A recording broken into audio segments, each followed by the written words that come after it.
HighBridge, a division of Recorded Books, presents The Oath and the Office, a Guide to the Constitution for Future Presidents, by Corey Brettschneider, read by Mike Chamberlain.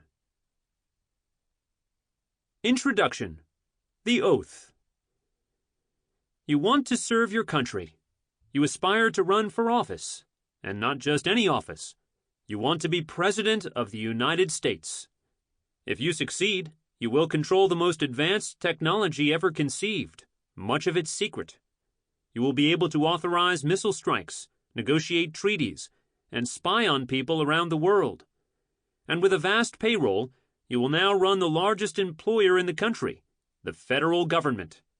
For a moment, say that you win. You might hope to use this power to achieve great things such as ending poverty, providing affordable health care, or eliminating violent crime. You will have the ability to influence legislation and shape decisions about how to use the enormous federal budget. Lives, jobs, and trillions of dollars hang in the balance, and you have the ability to tip it. As you wave to your inauguration crowd through a blizzard of confetti, nothing seems out of reach. Be careful. History might judge your presidency harshly. You don't want to be lumped in with Andrew Johnson, a president who opposed and undermined the core values of the country. Surveys of historians from 2002 and 2010 each ranked Johnson as one of the worst presidents in American history. He was impeached by the House of Representatives, but not removed from office by the Senate, for firing his Secretary of War, Edwin Stanton, an ally of many in Congress at the time. Far worse, he fiercely opposed the 14th Amendment, the monumental civil rights achievement of Congress after the Civil War. The amendment guaranteed equal protection of the law and extended citizenship to African Americans and all people born or naturalized in the United States. That amendment was necessary in part because Johnson essentially refused to execute the 13th Amendment, which banned slavery, a violation of his sworn duty to carry out the law of the land. On the other hand, Abraham Lincoln, who directly preceded Johnson, is seen as one of our greatest presidents. Among his many achievements, he kept the country together by winning the Civil War and shepherded the passage of the 13th Amendment, which abolished slavery. Why was Lincoln able to be so great?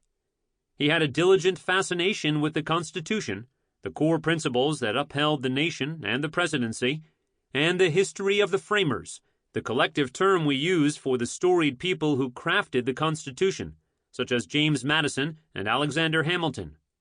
As the political theorist George Kateb writes, Lincoln revered the principle of human equality and believed that he therefore should revere the U.S. Constitution, the system of government created under it, making real the abstract principle of human equality.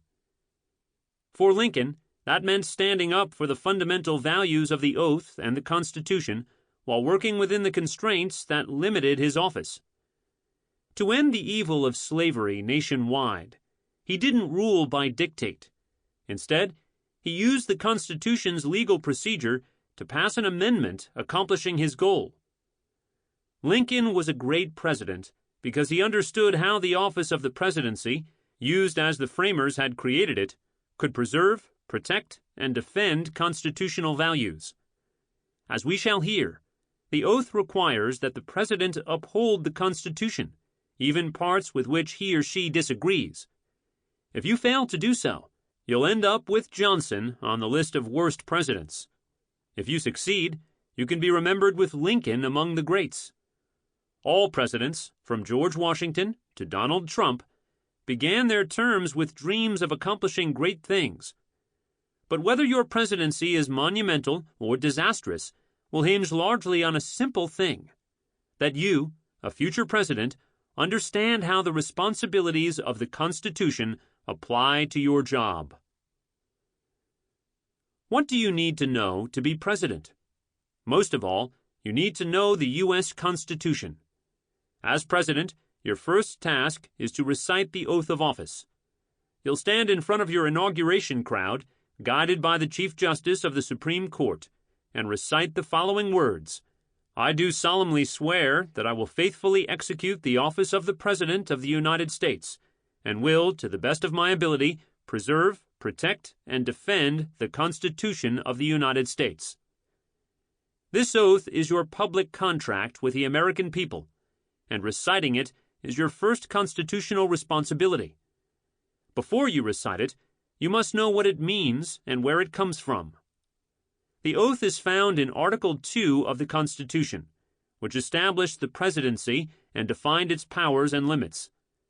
Ratified in 1788 and amended 3 years later in 1791 with a Bill of Rights, the Constitution contains a series of principles that limit the power of all federal officials, including the President, and defines the powers that those officials do have.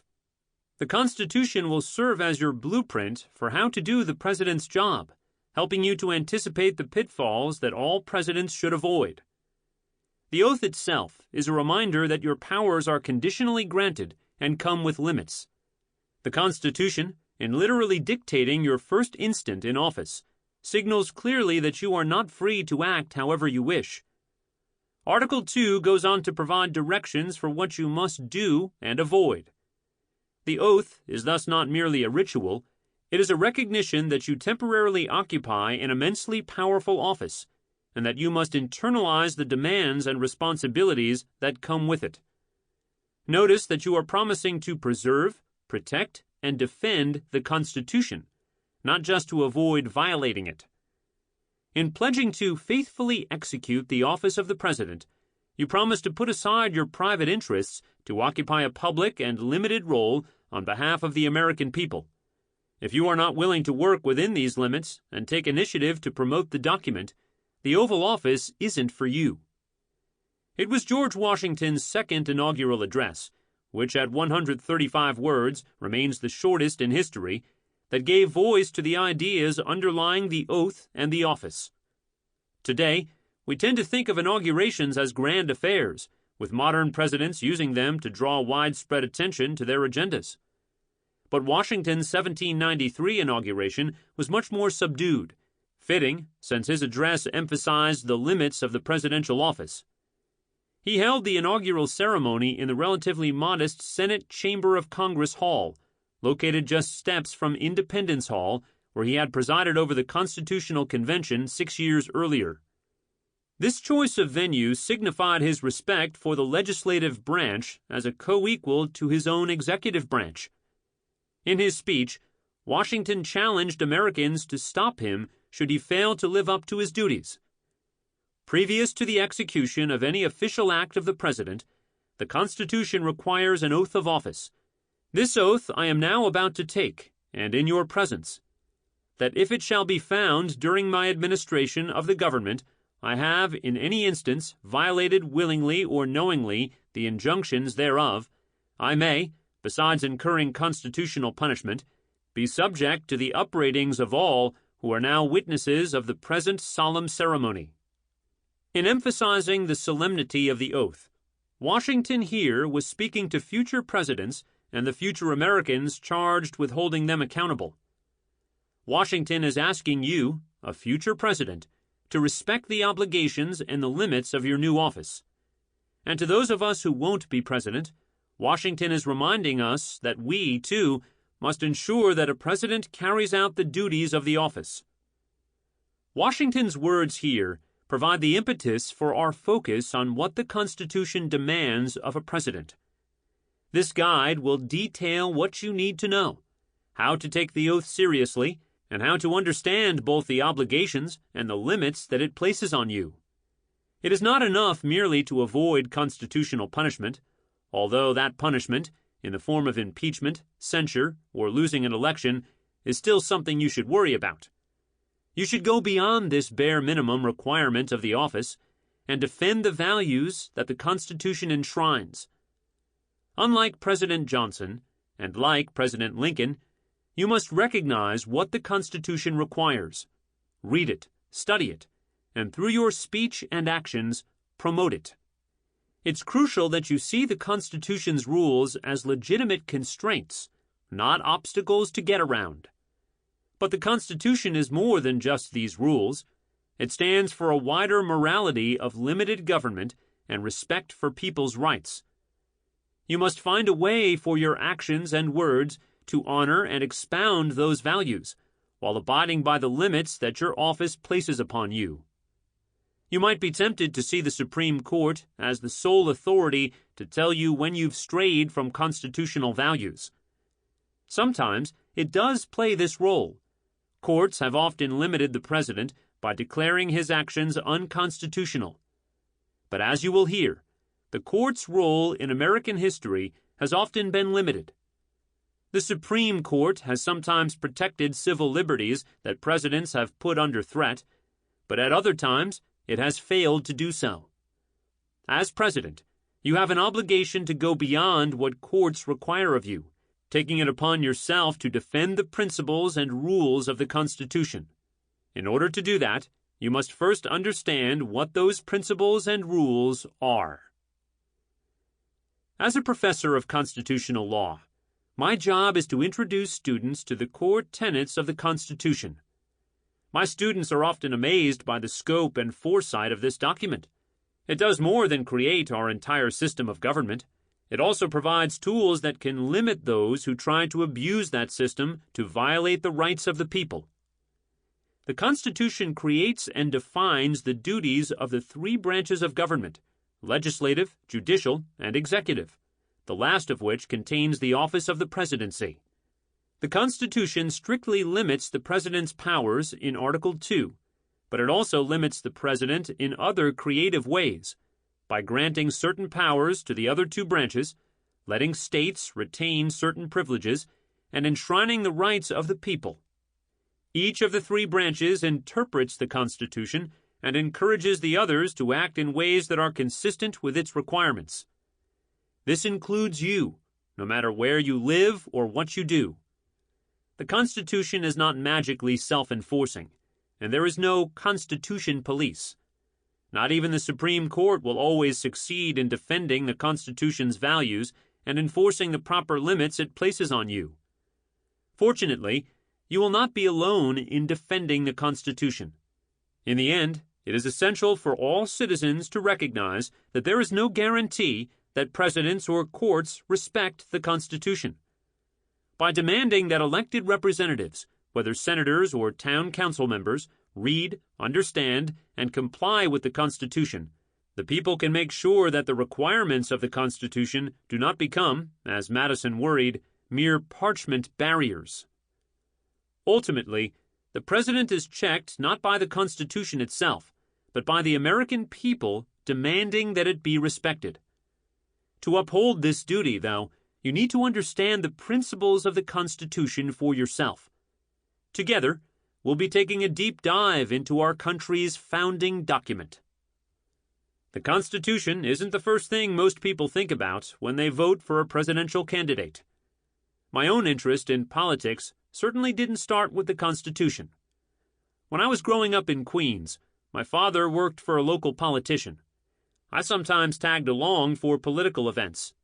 And in Queens, the political event of the year was the Queen's Day celebration, a parade that transformed Flushing Meadows Park, a faded gem that had twice held the World's Fair, into the center of the world, in my young eyes, at least.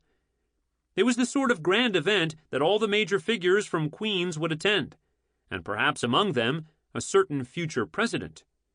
It was there, at age 9, that I first saw my boyhood hero at the front of the parade, Edward Koch, the mayor of New York City. At the time, Koch was larger than life. Some even mused that he might become the first Jewish president. Now I was walking directly behind him, right under Koch's enormous arms, which he threw open every few seconds as he bellowed to the crowd, "How am I doing?" The crowd of onlookers screamed their approval. Just then, Koch whispered to a local politician next to him, "I'd love some ice cream. Vanilla." The politician turned behind, pointed to a man next to me, and snapped, "Get the mayor some ice cream. Vanilla." The aide turned and sprinted across the field next to the parade route and returned about 10 minutes later with a vanilla ice cream cone. That was the day I decided I wanted to be mayor. To the mind of a 9-year-old boy, being mayor meant having the power to seemingly get anything, even ice cream, and get it on demand. What can a 9-year-old boy intuit about politics? A lot, actually. For many adults, it's moments just like these that draw them to politics in the first place. For them, the presidency is shorthand for fame and power. They want to live in the White House. They want access to the staff, the helicopters, Air Force One. When they wrote the Constitution, the framers were well aware of the trappings of power. This is why the Constitution's oath is meant to take a private citizen whose focus lies with his or her own beliefs and desires, whether ice cream or the nuclear football, and transform that person into a public office holder whose job is to safeguard the Constitution and the country it governs. Presidents, of course, are required to recite the oath. But reciting it is not enough. They should read the oath carefully, internalizing its fundamental principles and the constraints it creates on the office. When you've just been elected by millions of people, you might feel as if you're authorized to do as you wish, or whatever your supporters want you to do. But the constraints on your office are critically important. In fact, they are a defining feature of our system of government. In this guide, we will examine the difficult balance between respecting the wishes of the people who elected you and respecting the limits the Constitution places on your power. These limits constrain presidents who cater to the worst prejudices of the people who elected them. But such safeguards, which operate by slowing down the pace of government, can also contribute to government gridlock. President Harry Truman observed this conundrum firsthand. In 1952, as he was preparing to leave office, Truman turned to an aide and predicted what would happen to his successor, former General Dwight Eisenhower, who was accustomed to the military's famous efficiency. He'll sit here and he'll say, "Do this, do that," and nothing will happen, Truman mused. Poor Ike. Truman's words indicate a central irony of the American presidency. Yes, the office is immensely powerful, yet it is so often constrained and thwarted by Congress, the courts, the press, the states, ordinary citizens, and even by its own executive bureaucracy.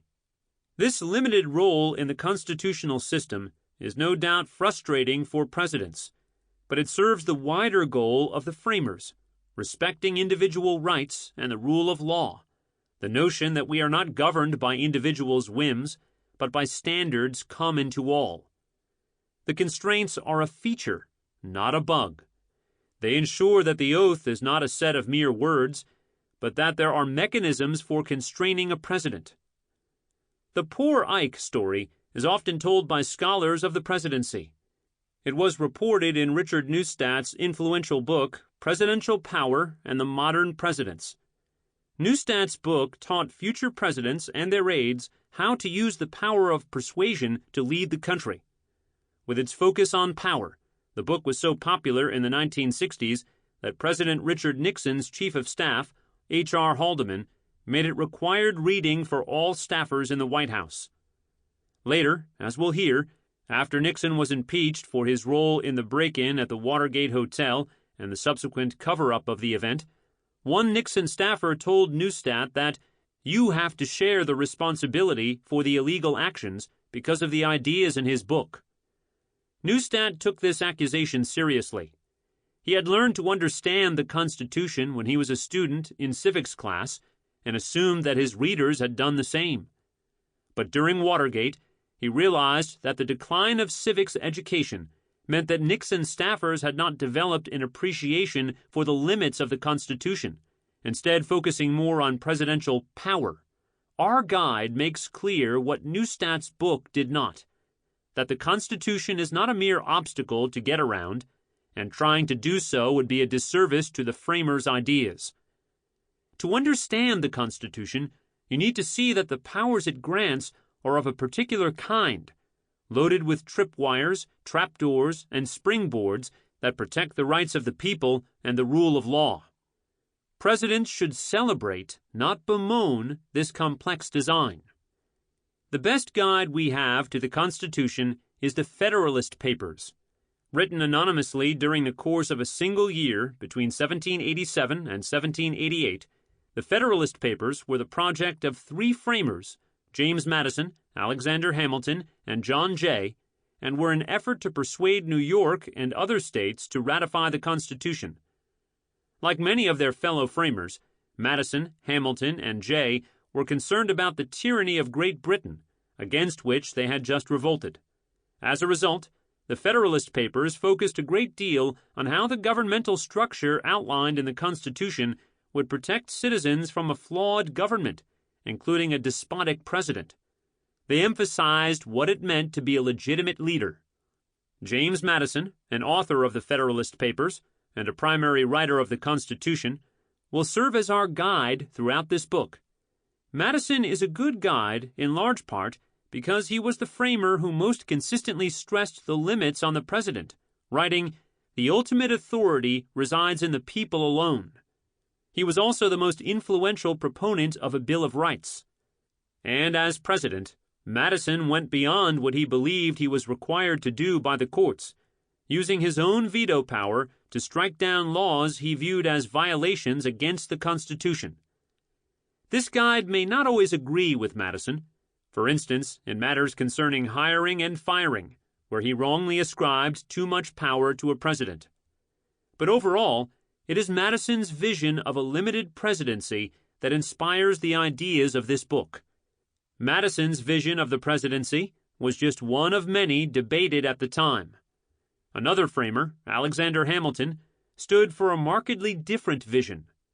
These days, Hamilton, a famous delegate to the Constitutional Convention from New York, who later became Secretary of the Treasury, receives a good deal more popular attention than his fellow framers. Let's just say there is no Madison the musical.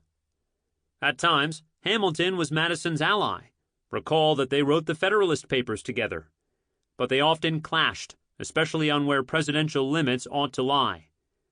Hamilton referred to the need for energy in the executive, by which he meant the president's ability to make great things happen quickly. In a Hamiltonian view, the president is not a king, but does retain some king-like powers. He argued that the president should have broad powers in war and foreign policy, even though the Constitution didn't say so explicitly. Madison disagreed. These debates still resonate long after the founding. For example, some legal precedent has suggested that the president is not required to uphold the equal protection of the laws in certain areas, such as immigration.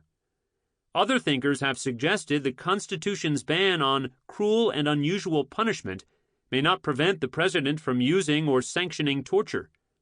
President Nixon even famously claimed the president couldn't be indicted while in office. However, with Madison as our guide, we will push back against this strain of Hamiltonian constitutional thinking that emphasizes the powers of the president over the constraints on the office. A president who takes the oath seriously needs to consider these framers' competing visions. But the framers aren't the only thing that needs to be considered. The president also needs to consider the text of the document, case law, and the meaning of later amendments, such as the 14th Amendment and its Equal Protection Clause. The framers' ideas should be honored, particularly Madison's vision of a limited presidency, but only as a guide, not as the final word on what the Constitution means. Madison designed the Constitution to ensure that those of us who will not be president, the people, could protect the office from a president who failed to carry out the oath. He and the framers gave us a Bill of Rights and institutions such as the judiciary, the Congress, and state governments to protect those rights if a president failed to do so. In modern-day politics, we often try to understand what we the people want through polls and policy preferences. But the Constitution means something different by we the people. These words don't just refer to voters and their preferences of the moment. And they don't mean that a populist president who claims that his personality reflects the desires of the people has a mandate to ignore the requirements of the law. Rather, we the people is an ideal of a constitutional people, citizens not only versed in the Constitution, but who demand that public officials, especially the president, comply with it. Lincoln explained this constitutional ideal when he distinguished between people's base instincts and their better angels. Later, eulogizing the war dead at Gettysburg, Lincoln explained that ours was a government of the people, by the people, and for the people. That phrase best explains the Constitution's meaning and how it treats the ideal of a constitutional people. We are a government of the people because ultimately all government officials work for and are accountable to we the people, an idea expressed in the Constitution's first 3 words. We are a government by the people, in that we participate in elections and in lawmaking. Finally, we are a government for the people because we recognize in our founding document that each of our fellow citizens is a rights holder. Without the right to free speech, we could not conceive of the ideas necessary to make democratic decisions. If we were denied religious freedom, we could not truly develop our own beliefs. The Constitution protects this higher ideal of the people, most obviously through the Bill of Rights, the first 10 amendments to the Constitution. But the structure of the original Constitution itself also protects the rights of the people. Madison gave the best early explanation of the Constitution's ideal of the people. To him, the Constitution protected not just against kingly domination, but also against the tyranny of the majority. A president might become a tyrant by catering to the worst prejudices of the populace, but Madison argued that the people could never be stripped of their rights, even if a large majority of people favored such a move. Those rights allow the people to be the Constitution's best protector. Sometimes, the people can exact punishment on an errant president indirectly by working through the other branches, for example, by demanding vigilance from Congress. But the people can also take action directly, using rights like the First Amendment's free speech protection to criticize a president. As president, you will be constrained by these legal dynamics of the Constitution. But far more integral to your presidency is something else: the Constitution's political morality. By this, I mean the values of freedom and equality that inform the document beyond its judicially enforceable requirements. We can tell whether presidents embrace the Constitution's values not just by their executive orders or official appointments, but how they speak to the American people. No court can tell you what to say, but you still must be guided by the Constitution in this critical endeavor. As president, you should speak for all of us, and more, you should speak for what our country stands for and aspires to be. The Constitution's morality transcends any one administration, and this guide won't be tailored to defend or attack any particular president. It is essential that we think about the office independent of its holder. This means that while you, a future president, might have the best intentions and grand ambitions, this guide will not cater to your personal agenda. Neither is it a strategy guide designed to help you maximize your influence. For that, read Machiavelli's famous guide, The Prince. Instead, this guide will discuss your primary duty as a presidential office holder, to execute the office of the president in line with the Constitution's text and its political morality. It will not teach you how to avoid constitutional constraints, but rather how to embrace them, working within the Constitution to do what is best for the country. Some presidents might see their constitutional advisors as employees whose job it is to help them get around the obstacles the document presents. In this guide, however, my role as your constitutional advisor is not to figure out how to defend all of your actions. Rather, I will give you advice on behalf of the Constitution, trying to ensure that you stay true to your oath. Disagreements about the meaning of the Constitution are commonplace today, and they are as old as the rivalry between Madison and Hamilton. Throughout this book, you will hear historical and contemporary examples of presidents, members of Congress, Supreme Court justices, scholars, and we the people, each debating the best applications of the Constitution. Rather than shy away from this disagreement, I will try to make it transparent, providing you with opposing views and my own interpretations, all the while giving you the tools to sift through the debates yourself. Some people may tell you that you have to choose between the words and the principles of the Constitution when interpreting the document. Sample complete. Ready to continue?